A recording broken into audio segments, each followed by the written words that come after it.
What's the best gift you've ever received? Maybe you walked outside on your birthday to find a brand new bike with no training wheels. Or like me, your parents got you guitar lessons so you could learn to play your favorite songs. Maybe you got to take a trip someplace awesome. Wow. Your favorite gift might even have been a video game console or the chance to spend the day with your favorite person. These are all fantastic presents, but eventually things break and the fun experiences are over.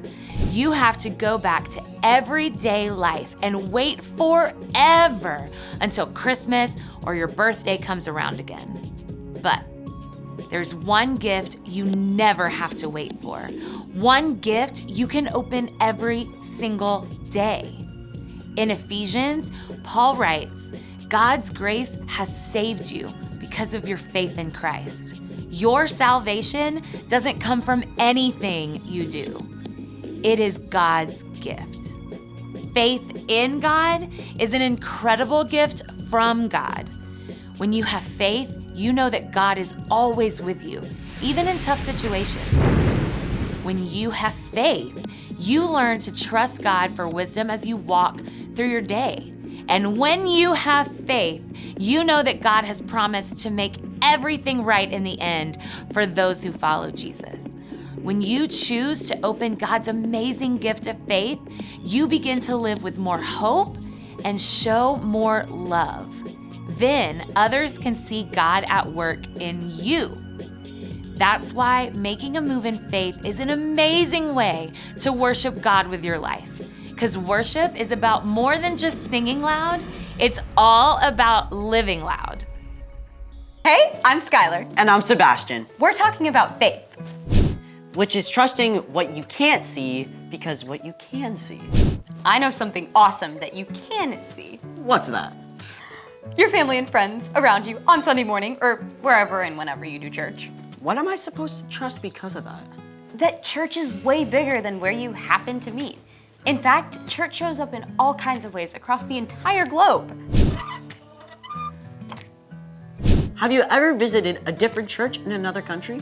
Actually, I have. I visited the Notre Dame in Paris, but I also know someone who grew up in a different place. Venezuela. Hold on. Venezuela, top of South America. So, who's your Venezuelan friend? His name is Italo, and we get to talk to him. Right now. Way cool. Hi, Italo. Thanks so much for talking with us. Hey guys, thank you for having me. So, you've been part of or visited churches in a lot of different places, right? Yeah, that's right. Well, first I grew up in Venezuela, where I served on the kids and student side. That church group, for nearly 5,000 people while I was there.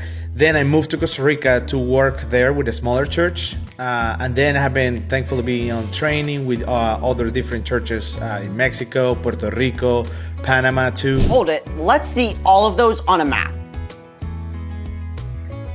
Wow.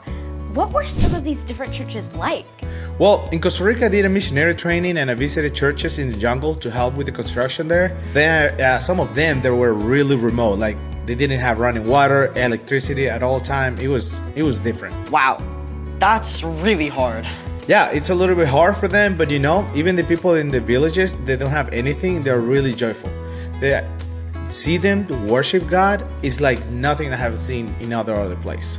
The people there were completely committed to loving God and to serve others. What are some of the ways you've seen God work in the churches you visited? Yeah, one thing I love is that a lot of these churches really value the personal relationship. When you're going to these churches, even if they are small or bigger, the people know your name. You feel when you go to a church, you are part of a family. And after church, the people just hang out, they share a meal. It's not just come here, sit down, and that's it. So it's just great. So great.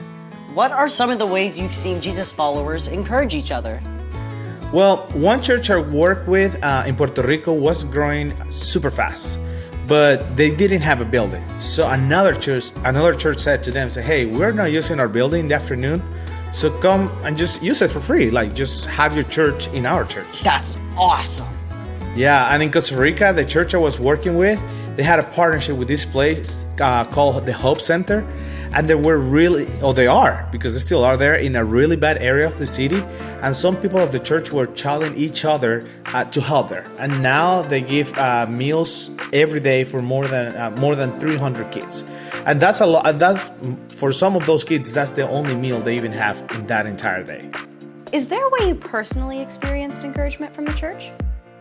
Yeah, for sure. Like, for example, this one family opened up their home for me to stay with them for almost 5 months.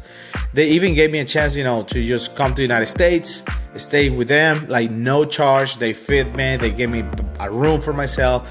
They didn't ask for anything. They just want to make me be part of their family. That's so cool. Italo, it has been great talking with you. Thank you so much for your time. No, thank you guys for having me. It was a pleasure. See ya. Bye. Hey everyone, I'm Erica. Hey, Erica. The book of Hebrews is a letter written to Jewish believers in Jesus, likely by a friend or follower of the Apostle Paul. The writer wants to remind these believers that Jesus is more important than anyone or anything else, ever. He challenges them to hold on to their faith in Jesus and to encourage others in the church to do the same. Chapter 10 says this: Let us hold firmly to the hope we claim to have. The God who promised is faithful. Our hope is in Jesus, who made a way for us to live forever with God. But like the Hebrew believers, it is so easy to get distracted from that hope. We hear constant messages telling us that hope is found in buying more stuff, in doing more activities, in zoning out from our problems. So in the midst of all this, how do we stay focused on our true hope? Hebrews continues. Let us consider how we can stir up one another to love. Let us help one another to do good works. One way to hold on to our hope in Jesus is by acting on it. We can encourage each other to show God's love to the world around us. Rather than just telling our friends to do good things, we can encourage them by living it out ourselves. So what do love and good works look like? One way to put love into action is to put others first, whether it's first in line or letting your friend choose the game you play together. Another way to show God's love is by sharing what you have. It could be sharing your lunch, choosing to give away some of your toys, volunteering your time to help someone out. And you can definitely encourage others with your words. Instead of complaining or grumbling, choose to speak words that comfort someone. Remind others that God is always with them and that God gives us the strength to do hard things. Now, let's wrap up our verse from Hebrews. And let us not give up meeting together. Some are in the habit of doing this. Instead, let us encourage one another with words of hope. Let us do this even more as you see Christ's return approaching. Let's be real. Even though texting someone is great, it's just not the same as spending time with them in person. We need each other. One way to meet together is at church. It doesn't matter whether your church meets in a building or a storefront or even outside. It's the people who matter.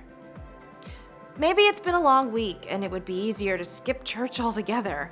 You can tell your grown-ups you'd really like a chance to hang out with your friends at church.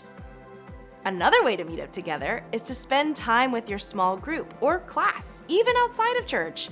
If you've got a game or a performance, you can invite your small group leader and friends from church, or go to their events to cheer them on.